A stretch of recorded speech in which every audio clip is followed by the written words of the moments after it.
All right, everybody. I am so sorry that we are not able to meet in person on Wednesday. I really wanted to be able to meet with you all for this last week, but we can't control these things. So I mostly wanted to spend class tomorrow going over your all's syllabus for the final project. So I'm going to do that in this recording. It shouldn't take too long. And please, if you have any questions, write them down so you don't forget. Bring them to class on Friday or send me an email as soon as you can. All right. So there's 3 elements to this final project, as you should hopefully know by now. The first is the research paper. That's going to be 150 total points. Second is going to be your media project. That is 100 points. And then third is your presentation, which is also 100 points. I'll start going over the research paper since you guys are working on that right now with your short writing assignment that's due on Friday and your benchmark that's due on Monday. So unlike the beginning of the semester where I mostly just graded you all on completion as well as like correct grammar, punctuation, spelling. Since we have been talking about writing and revising and trying to make our writing as clear as possible, I am going to be grading you on the style of your writing. So that's 30 of your 150 points. So here are the things I'm looking for. Clear and specific language, as you know, are the paragraphs in the best order? Is the argument logical and easy to follow? Does the author appeal to emotions, values, etc. to make their argument? Does the author establish their credibility on the topic? So logos, pathos, and ethos, what we've been talking about this semester. Organization, another 30 points. So your research question should be clear. If you're taking a stance, if you found an answer to your research question and that's what your paper is about, then you want to state that clearly. So for example, if I was researching how the pandemic affected student mental health and through my research, I found that it had a negative effect, then that argument should be clear as well. Each of your paragraphs should be grouped. So each paragraph should kind of be about the same topic. You can think of your paper as your overall house and your paragraphs are your rooms. So a clear topic, sentence, and evidence that supports that topic, information about the topic. And if you just have one block of text about all kinds of different things and there's no break for paragraphs, then that's how you can lose points on this also. Paragraphs are in the best possible order. Transitions are used to get from one topic to the next, and that there's a clear conclusion to the paper. You shouldn't just stop when you hit 2,500 words. You want to go back through, read through what you wrote, summarize it, end where you began, end with a closing argument, think about your conclusion and be intentional with that. Then I'm going to be looking at research. So you need to cite at least 6 sources. One of these sources should be your archive. So whether it is the archive in general, and you looked at multiple artifacts in it, or it's one specific artifact from an archive, at least one primary source or collection of primary sources. 2 of these sources should be scholarly sources. So those are the ones that we looked at on InfoCat is the best place to find those, to select peer-reviewed journals. They should be an academic, a medical, a scientific, it should say journal. When you bring in a quote for the source, don't just drop it in there. I want to see your interpretation of any quote you put in your paper as well. But at the same time, don't paraphrase, like don't pull quotes from sources without citing them. And if you paraphrase information and you don't directly quote it even, you should share where that information is coming from if it's not like your own knowledge. So be sure to be objective in your research. So we've talked about this a lot through this semester, but for at least one point in your paper, you should show two sides of the argument. The same example, I guess I've been thinking about what I would write my paper on. And it's the pandemic and student health. So I would say how that was, even if I'm arguing that it had a negative effect on students, I would want to look and see if it has in fact done anything good or positive for student mental health. Grammar and word counts, so spelling and punctuation are correct. Paper is at least 2,500 words. Bibliography is formatted correctly to MLA standards. And I always throw this in there for an easy 5 points, so don't forget to do it. Put a title, word count at the bottom, and put your name. So here, don't just put final paper. Think of a title that fits your piece. Yeah. So the media project, that is a huge reason I wanted to have conferences with you all over the last 2 weeks, is because I couldn't make a rubric for the media project as specific as I could for the presentation and the research project. All of them are so different that there's just a couple of guidelines, and this is a little more vague on what I'm grading you on. So if you have questions or you're worried that you're confused by this or you feel like you're not doing enough, definitely reach out to me.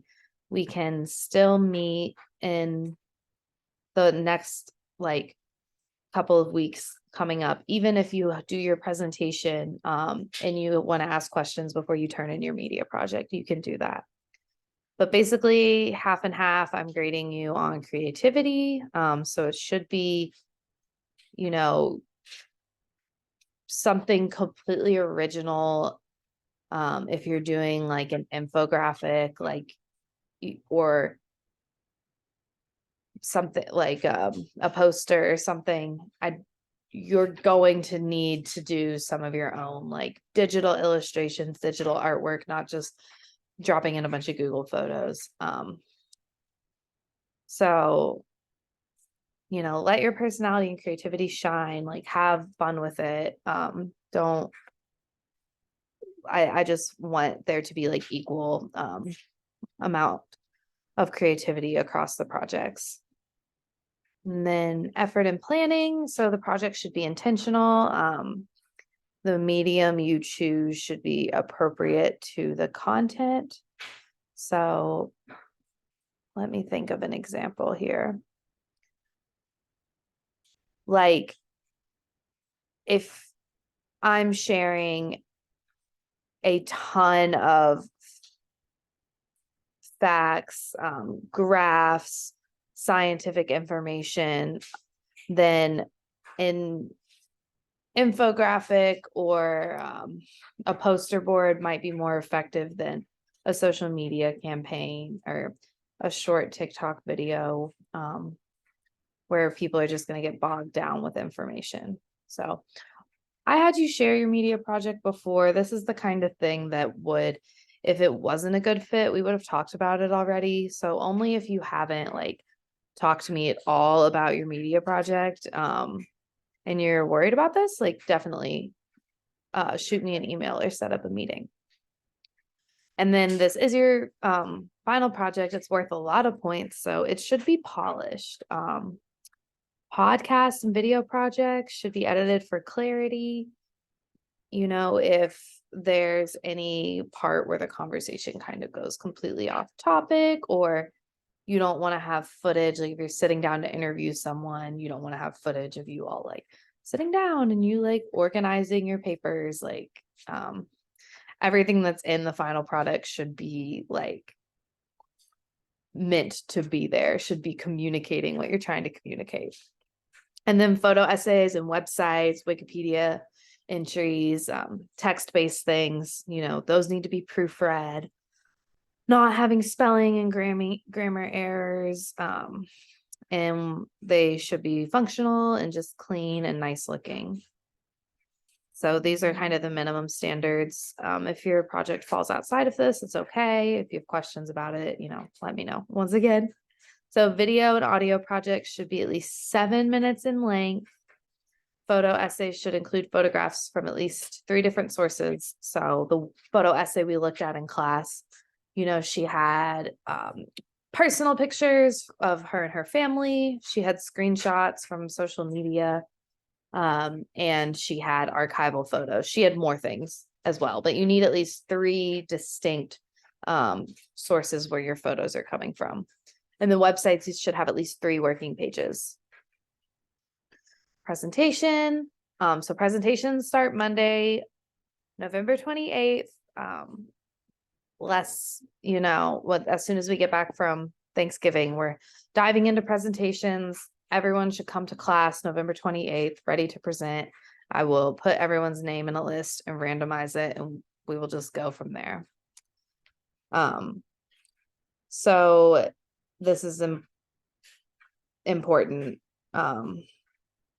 If you miss the day you're scheduled to present and it's not an excused absence, which basically is a note from a doctor, or God forbid there's a funeral or something, you can let me know. You'll get a 0 on your presentation. You can't come and make it up the next day, just to be fair to everyone. And as soon as we get through all the presentations, we'll be finished with the class for the semester.